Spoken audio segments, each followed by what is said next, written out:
Bom dia, meus queridos alunos do 8º ano do Colégio Castro Alves, né? Professor Rubens, disciplina de Geografia, mais uma aula nas nossas segundas-feiras, né? Mais uma live, mais uma aula virtual. E na aula de hoje, pessoal, nós vamos trabalhar, né, os exercícios do estudo dirigido que vocês precisam fazer a devolutiva lá no item atividades, né? Vocês precisam responder e devolver para o professor. Acredito que muitos já fizeram lá no positivo 1. E eu gostaria hoje, né, após o prazo de envio, né, fazer aí a correção dessas questões do capítulo 4. Lembrando, né, nós já estamos no capítulo 5, iniciamos na última semana, né, amanhã continuaremos no capítulo 5, mas já há alguns dias eu lancei essa atividade do estudo dirigido do capítulo 4 como forma de uma atividade avaliativa para vocês. No capítulo 5 eu vou lançar também assim que nós finalizarmos, né, o capítulo que nós estamos hoje. Então, voltando lá no capítulo 4, pessoal, paisagens naturais dos continentes americano e africano. Gostaria que vocês abrissem o arquivo para acompanhar, assim como vocês fazem com a apostila, ok? E eu vou repassar todas as questões com vocês. A primeira questão, pessoal, é sobre relevo e hidrografia do continente americano. Responda. Então, a primeira questão fala sobre relevo e hidrografia da América. É um conteúdo até relativamente extenso, tá, pessoal? A parte de relevo e hidrografia da América. E alguns pontos desse conteúdo eu gostaria de trabalhar, de revisar com vocês. Lembramos que esse foi um conteúdo que, inclusive, eu trabalhei em uma videoaula com vocês, tá bom? Letra A. Qual a semelhança na formação das montanhas rochosas, América do Norte, e Cordilheira dos Andes, América do Sul? Nós fizemos até um exercício muito semelhante na apostila, e eu corrigi, e eu lancei novamente esse tema no estudo dirigido. Eu entendi que alguns alunos poderiam ter ficado com dúvida, eu queria de uma vez só, de uma vez por todas, sanar essas dúvidas. Pessoal, semelhança na formação das montanhas rochosas da América do Norte e Cordilheira dos Andes na América do Sul. Alguém poderia me responder pelo chat mesmo? Né? O estudo dirigido deveria ser respondido de maneira digitada, anexado. Então, se vocês têm um arquivo aí, respondam pelo chat. Alguém pode responder? Ou pelo microfone? Vamos participar, pessoal. Tive essa live com o 7º ano. O 7º ano participou bastante. Né? Praticamente eu não precisei responder nenhuma questão. Todos eles foram respondendo. Tá? As duas são formações geológicas formadas pelo atrito de placas tectônicas. Muito bem, Isabelle. Exatamente. Tanto as montanhas rochosas na América do Norte quanto as cordilheiras dos Andes, né, são cadeias montanhosas formadas a partir do atrito, né, do movimento convergente, do choque de placas tectônicas. Muito bem, Isabelle. Respondeu corretamente. Pessoal, mas como que pode? Pessoal, relevo americano, né, desde a América do Norte até a América do Sul, nós temos placas tectônicas agindo, né, na costa oeste da América. Né? A placa do Pacífico, né, se chocando com a placa americana, formando as montanhas rochosas. E aqui, na América do Sul, nós temos a placa sul-americana, né, se encontrando com a placa de Nazca, ou do Peru, né, também com movimento convergente, formando a Cordilheira dos Andes. Então, uma característica do relevo americano é o quê? Em toda a sua porção oeste, né, na porção voltada para o Oceano Pacífico, nós temos duas placas se chocando. Na América do Norte, formando as montanhas rochosas, na América do Sul, na Cordilheira dos Andes. Isto é, a porção ocidental da América, oeste do continente americano. Tá bom? Formando cadeias montanhosas a partir, como a Isabelle respondeu, né, do atrito de placas tectônicas. Muito bem, Isabelle. Obrigado pela participação. Questão número 1, letra B. Identifique as duas principais bacias hidrográficas da América. Alguns alunos colocaram 3 bacias. Não tem problema. Em relação à hidrografia da América, né, que está lá na página 7, né? Na página 7 e página 8 da apostila, né, nós temos algumas bacias hidrográficas principais. Né? Alguém poderia me responder quais são as duas principais, né, bacias hidrográficas da América, né, pelo menos as duas maiores bacias hidrográficas do continente americano? Bacia do Prata, Matheus respondeu, beleza. Bacia do Rio da Prata e a bacia amazônica. Beleza, as duas na América do Sul. Na América do Norte, alguém destacou uma bacia hidrográfica, né, que nos Estados Unidos é muito importante? Né? Tem uma bacia hidrográfica na América do Norte que é bem importante. Na América do Sul temos a bacia amazônica e a bacia platina, né, que é a bacia do Prata. E na América do Norte, alguém lembra? Bacia do rio Mississippi, Missouri. Exatamente, Maria. Né? Então vocês podem colocar, de preferência, um de cada subcontinente da América. Bacia do Mississippi, Missouri na América do Norte e bacia amazônica na América do Sul. Ou bacia do Mississippi, Missouri na América do Norte, bacia amazônica e bacia platina na América do Sul. Né? As duas mais importantes são a do Mississippi, na América do Norte, e a amazônica. Matheus colocou bacia do Prata, também pode entrar na resposta, não tem problema, tá? Porque também é uma importante bacia, né, na região mais ao sul da América do Sul, entre Paraguai, Uruguai e Argentina, e também estados aí do sul do Brasil. Beleza, pessoal? Alguma dúvida na questão número 1? Podemos seguir? Sobre relevo e hidrografia do continente africano. Então, eu tive cuidado também de trabalhar relevo e hidrografia no continente africano. Na apostila de vocês, páginas 9 e 10. Tá? Responda, letra A. Identifique a forma de relevo predominante na África. Qual é a principal forma de relevo? Planaltos, Maria Luísa. Correto? Né? Os planaltos, né, são as formas de relevo que predominam no continente africano. Isabelle também respondeu planaltos, está correto. Né? Temos planícies? Temos. Temos cadeias montanhosas? Temos algumas. Né? Só que as planícies ocupam uma extensão menor. As cadeias montanhosas não são tão presentes na África se nós compararmos com a América. Então, os planaltos, né, são a forma de relevo que predominam no continente africano. Lembrando que planalto não é forma de relevo que está em região de choque de placas. Tá?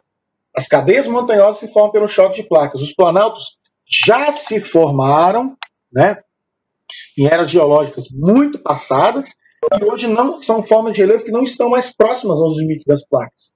Então apenas estão sofrendo a erosão, o desgaste. Então qual é a tendência? Dos planaltos diminuírem de tamanho. E das cadeias montanhosas, por estarem ainda em limites de placas, a tendência são as cordilheiras aumentarem de tamanho. Matheus falou que os planaltos têm altitudes médias. Isso aí, né? Altitudes médias.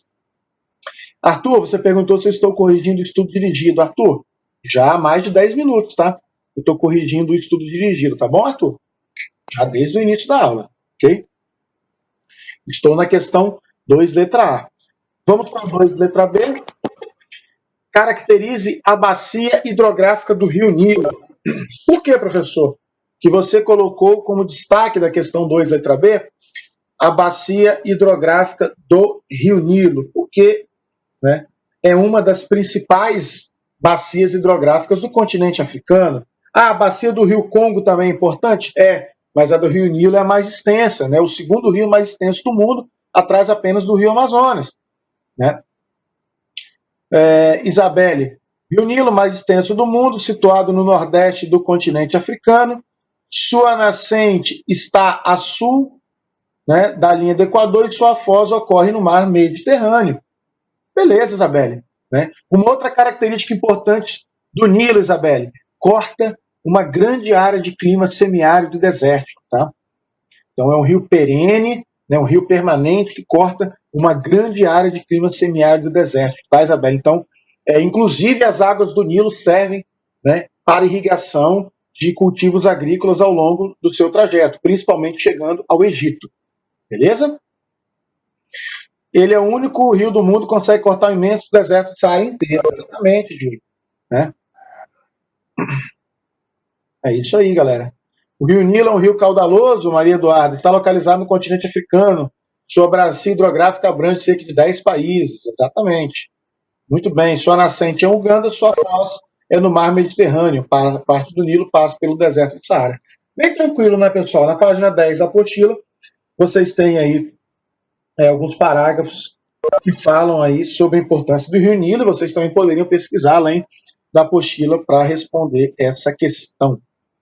Bem tranquilo, importante para a cultura egípcia, exatamente, né? A cultura milenar dos egípcios. Não só, né, Matheus, mas também trazendo para a parte cultural, o Rio Nilo tem uma importância muito grande. Questão número 3, pessoal. Explique a maior variedade climática da América em relação à África. Nós fizemos uma questão semelhante na apostila. Tá? Vamos lá, deixa eu ler algumas respostas aí. Calma, galera, vamos devagar. A África possui uma menor variedade climática que a América devido à grande extensão latitudinal que a América tem. Correto, Diego. Maior extensão latitudinal, mais terras presentes em todas as zonas climáticas do continente americano. Né, Ana Júlia? Por causa da grande extensão latitudinal da América em relação à África, que proporciona uma maior variedade de climas, pois as terras americanas estão nas 3 zonas climáticas do globo, temperada, tropical e polar, enquanto as terras africanas apenas em 2 zonas, tropical e temperada. Perfeito, Ana Júlia Golodete. Perfeita resposta. Né? Você foi cirúrgica na sua resposta, Aninha. Respondeu, né, abordando a questão da extensa latitude e também explicou, né, caracterizou em quais zonas climáticas encontra-se os continentes americano e africano. Muito bem, Ana Júlia, muito bem, Julie. Tá? A resposta da Julie foi mais sucinta, mas também está correta. Beleza? Alguma dúvida, pessoal, em relação a essa questão número 3? A resposta da Julie, a Raquel. A América apresenta maior extensão latitudinal, que resulta em maior variedade climática comparada com a África. Também está correto, Raquel? Perfeito, meninas. Gostei da participação. Muito interessante a resposta de vocês. Certinho. Vamos para a questão número 4, pessoal. Alguém tem alguma dúvida em relação à questão 3? Eu peguei temas bem específicos, tá, pessoal? Específicos no sentido de possuírem um elevado grau de importância para a gente entender as características naturais da América e África, tá, galera? Na questão número 4, quais são os 2 elementos naturais que caracterizam, essa questão eu quero ver, que caracterizam os domínios morfoclimáticos na América e África? Dos domínios morfoclimáticos existem 2 elementos que se destacam. E a Larissa já acertou. Clima e vegetação. Larissa, do 8º B, já respondeu corretamente. Tá? Os 2 elementos que caracterizam domínios morfoclimáticos na América e África e em qualquer região do planeta são os elementos clima e vegetação, que inclusive são elementos o quê? Interdependentes, tá, pessoal? Determinados tipos de vegetação em alguns locais do globo ocorrem mediante as características climáticas. E, obviamente, alguns climas, né, ao assumirem suas características de maior ou menor umidade, podem ser influenciados pela presença muito grande ou não de vegetação, liberando maior ou menor umidade. Então, o clima influencia, né, determinados tipos de vegetação, e as características dessa vegetação podem influenciar, né, podem fornecer maior ou menor umidade para o próprio clima que a forma. Então, é uma relação que nós chamamos de interdependência. A Larissa acertou. Quando a gente fala em domínio morfoclimático, clima e vegetação. Na biologia, pessoal, em ciências, vocês estudam biomas, né? Mas em geografia, né, se trabalha principalmente características das paisagens, né? Domínios morfoclimáticos são chamados de domínios naturais da paisagem, né? Domínio das paisagens naturais, que levam em consideração o quê? Principalmente clima e vegetação. Ah, mas o relevo também pode caracterizar um domínio morfoclimático? Pode, mas os 2 principais elementos são vegetação e clima. Beleza? Alguma dúvida, pessoal? Se vocês tiverem alguma dúvida quanto, né, ao que observar num domínio morfoclimático, vocês podem perguntar. Inclusive, né, quando vocês observam, né, a descrição dos domínios morfoclimáticos da América e da África, né, vocês têm imagens do tipo de vegetação, né, e a associação à relação com o tipo climático. Na leitura vocês conseguem interpretar isso. Uma depende da outra para a sua própria existência, exatamente. Não é que o clima só depende da vegetação, tá, Matheus? O clima, para assumir determinadas características, depende de vários fatores. Vegetação, massas de ar, né, correntes marítimas, enfim. Mas a vegetação também contribui. Podem viver independentes? Não, dificilmente, tá, Matheus? Todos os elementos da natureza têm uma relação de interdependência, tá? Do relevo também. A Júlia observou também no chat. Exatamente, Júlia. Alguma dúvida, pessoal? Quanto aos domínios morfoclimáticos da América e África, se vocês tiverem alguma dúvida, vocês podem perguntar. Fiquem à vontade, tá bom? Vou dar um tempinho aí se alguns alunos quiserem corrigir. Ah, professor, eu estou corrigindo agora, eu vi que eu errei uma questão, eu enviei essa questão lá no estudo de eu anexei. Ela está errada, não tem problema. Se ela foi respondida, né, com certo grau de coerência, se pelo menos foi cumprida, não tem problema, tá, pessoal? Não é porque eu estou corrigindo o estudo dirigido agora que vocês têm que me reenviar corrigido. Não precisa, tá? Não precisa. Vocês já enviaram, eu vou dar uma olhada na tarefa cumprida. Eu só estou corrigindo agora para tirar dúvidas, caso tenha ficado alguma dúvida lá do capítulo 4. Vamos lembrar que nós já começamos o capítulo 5, né? Semana passada, galera. Nós já começamos o capítulo 5, na exploração, né, os recursos naturais na América e África. E amanhã nós vamos continuar o capítulo 5. Eu apenas dei essa pausa hoje para corrigir o estudo dirigido que eu já publiquei umas 3 semanas atrás, se eu não me engano. 15 dias ou mais. Tá? Vou passar estudo dirigido do capítulo 5 também. Mas vai ser mais para frente. Pode ligar o microfone, Davi. Você quer ligar o microfone para falar? Fica à vontade, Davi. Deve ligar. Pode falar, fica à vontade. Não precisa responder só pelo chat, não, pessoal. Vocês podem e devem participar também pelo microfone. Você quer responder, Davi? Pode ligar e responder, fica à vontade. Você quer falar a questão 5? A quais conclusões podemos chegar em relação ao acesso aos recursos hídricos no mundo atual? Pode falar, Davi. Fica à vontade, meu filho.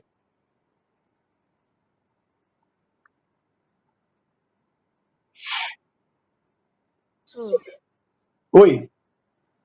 Aqui, no meu, eu coloquei assim. O Brasil detém 12% das reservas de água doce do planeta, perfazendo 53% dos recursos hídricos na América do Sul. Grande parte da do país é definida por corpos d'água.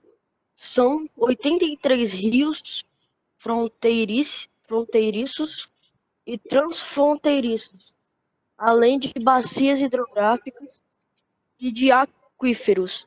As bacias de rios transferíferos ocupam 60% do território brasileiro. Então, foi isso.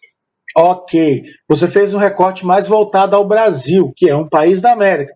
Não tem problema, Davi. Você pode deixar essa conclusão. Mas, em torno do que... Não precisa apagar, não precisa mudar a resposta. Mas, Davi, eu queria que você entendesse também o seguinte. Em relação aos recursos hídricos no mundo atual, né, mesmo nós estando estudando América e África, a que conclusões nós podemos chegar em relação ao acesso à água? Dá uma olhadinha na resposta da Maria Luísa aqui no chat, só para você entender, Davi. Eu sei que você caracterizou os recursos hídricos no território brasileiro, não tem problema. Mas a questão vai um pouco mais além de Brasil, Davi. Pede em relação aos recursos hídricos no mundo. Eu vou ler a resposta da Maria, só para te dar uma luz, você pode fazer uma conclusão da sua resposta com o que a Maria Luísa colocou. Quer ver? Vamos para o chat juntos.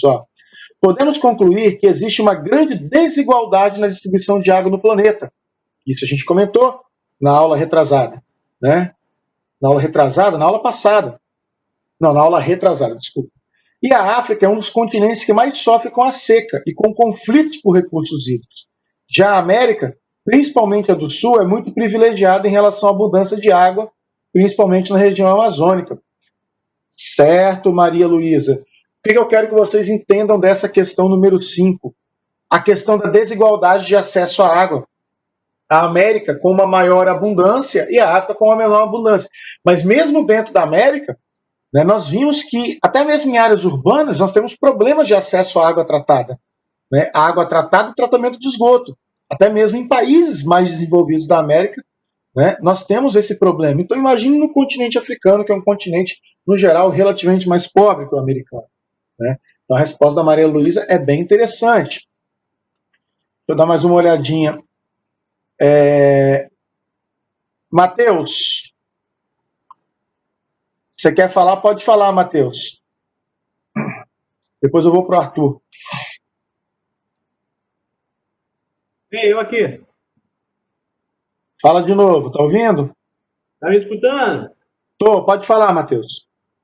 Ok, eu coloquei assim, que estima-se que 97,5% da água existente no mundo é salgada e não é adequada ao nosso consumo direto, nem à irrigação da plantação.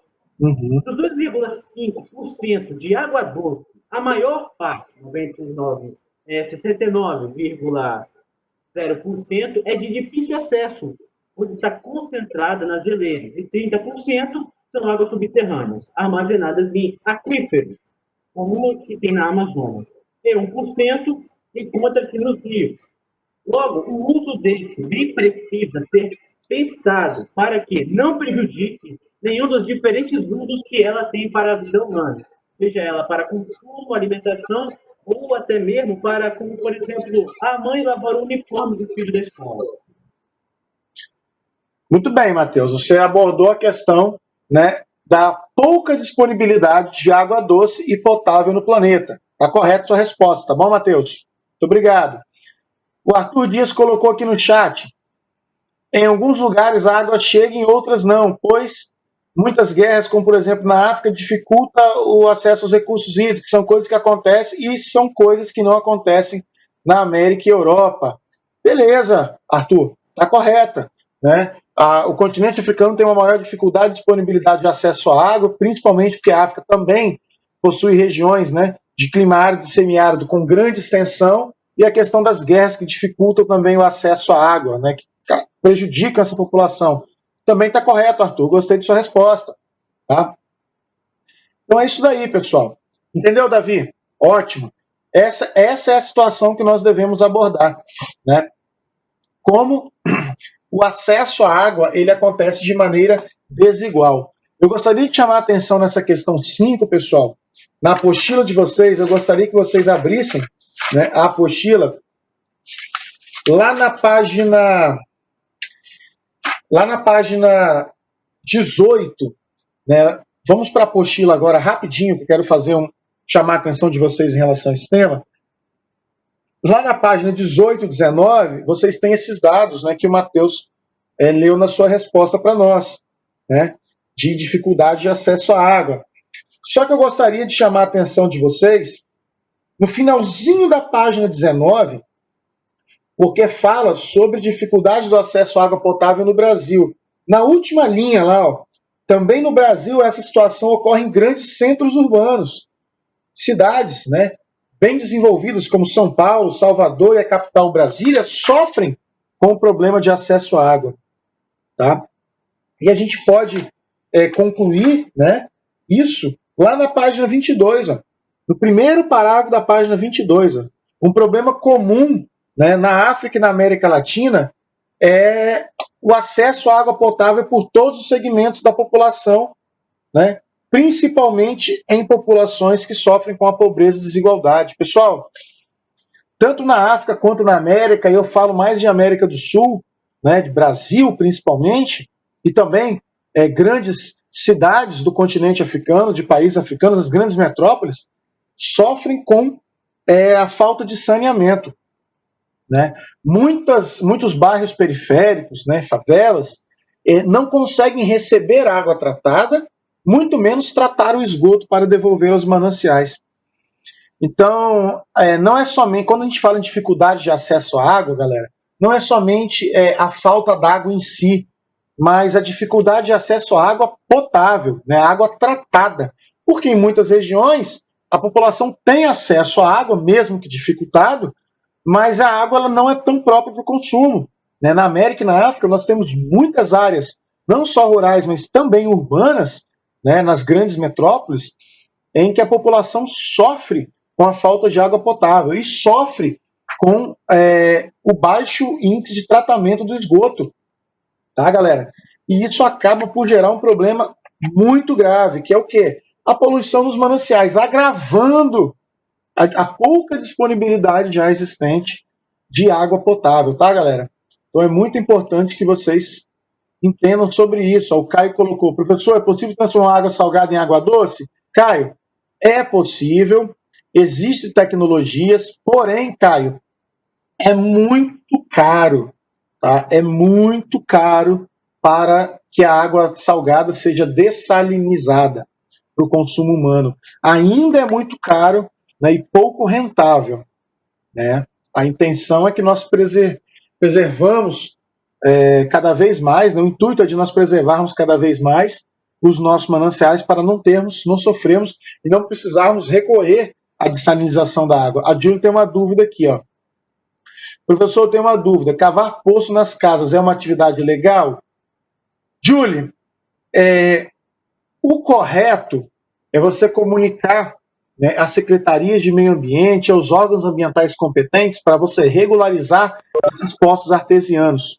Por quê, Júlia? É muito perigoso em áreas urbanas você cavar poço de água, porque essa água pode estar contaminada caso algumas residências não destinem o esgoto na rede de tratamento. O esgoto seja jogado somente em fossas, e essas fossas podem estar trincadas e esse esgoto contaminar o lençol freático.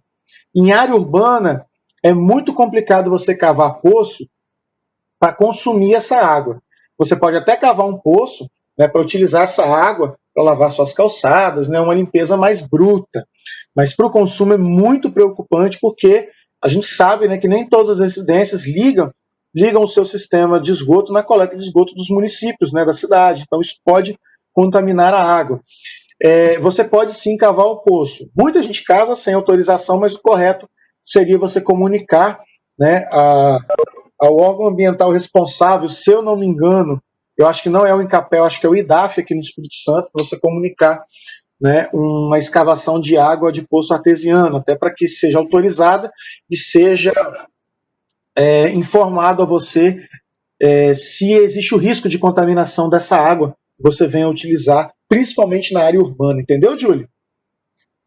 Só que a água é um bem da União, tá, pessoal? É um bem da União, do país. Então você pode sim ser autorizado, tá? Mas se você extrair um poço com grandes quantidades de água sem comunicar ao Estado, né, ao poder público, pode ser ilegal, sim.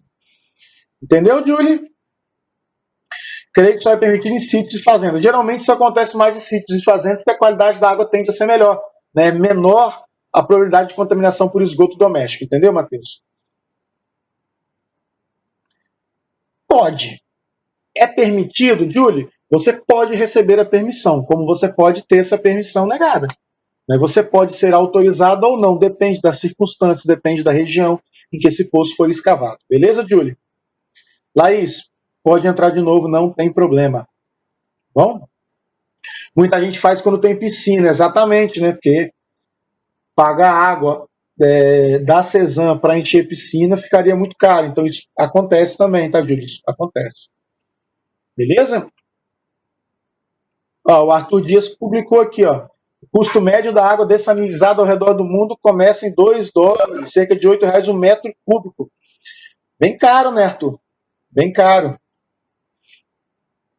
Caio, para você pensar na quantidade de água que é desperdiçada nos banhos, piscinas, em casas e parques. Exatamente. Parques aquáticos. Exatamente, Caio. Essa é um tema para a gente começar a pensar. Tudo bem que parque aquático, boa parte dessa água é reaproveitada, né? Porque ela é clorificada, ela recebe o tratamento de cloro, mas mesmo assim há um consumo muito grande. Tá? Beleza, pessoal? Que bom que vocês participaram da nossa live, tiraram dúvidas. Né? Gostaria de saber se vocês têm mais alguma dúvida em relação ao nosso conteúdo, em relação ao tema abordado lá no capítulo 4. Se vocês não tiverem, né, a gente encerra por aqui a nossa aula, mas antes de vocês saírem da nossa live, eu queria chamar a atenção de vocês, né, porque amanhã vocês terão, né, mais uma postagem do nosso capítulo 5 lá no Positivo On. Então fiquem atentos amanhã no Positivo On. O que o professor Rubens postar amanhã, né, que é a partir da página 31 da apostila, né, Territórios Nacionais e Interesses Internacionais. Então a postagem de amanhã a gente praticamente já termina o conteúdo do capítulo 5, né, que nós terminaríamos tranquilamente em 6 aulas, tá? Então eu iniciei o capítulo 5 semana passada e amanhã eu já termino o conteúdo do texto do capítulo 5, mas eu gostaria que vocês seguissem à risca as orientações que eu vou postar amanhã, porque tem muitos temas importantes para eu trabalhar com vocês na live da semana que vem. Então, a postagem de amanhã vocês farão leitura na apostila, né, trabalharão o conteúdo da apostila com leitura e interpretação, as anotações no caderno, que na próxima live de segunda-feira eu vou explicar esse conteúdo. E talvez na próxima live eu explique até um pouquinho mais do que os 40 minutos de costume, tá? Talvez eu precise até de uns 45 minutos, tá, pessoal? Então, muita atenção no que eu vou postar no Positivo 1 amanhã, para que segunda-feira que vem eu tenha um tempo um pouquinho maior para trabalhar esse tema, que é um tema importantíssimo. É o tema mais importante do capítulo 5, né? Os interesses de países, né, em explorar atividades econômicas na América e na África. Pessoal, é muito importante. Nós vamos trabalhar alguns conceitos, tá? Alguns conceitos de geografia econômica. Então, muita atenção na postagem do professor Rubens do Positivo On e o que eu estou colocando nas observações que vocês devem prestar atenção no texto da apostila, tá? Que semana que vem a gente tire as dúvidas, tá? Eu explico essa matéria, eu vou explicar literalmente esse conteúdo todo para vocês na próxima live, tá bom? Então, hoje vou aceitar todos os trabalhos restantes, tá? Vou fazer uma nova aceitação de trabalhos. E se por acaso algum aluno não enviou, esse aluno vai ser contactado, tá? Ele será informado. Beleza, pessoal? Um beijo no coração. Fiquem com Deus. Força e cuidado no isolamento social. Tá? Se Deus quiser, nós vamos voltar o mais rápido possível com segurança. Obrigado a vocês pela participação, galera. Valeu, tchau, tchau.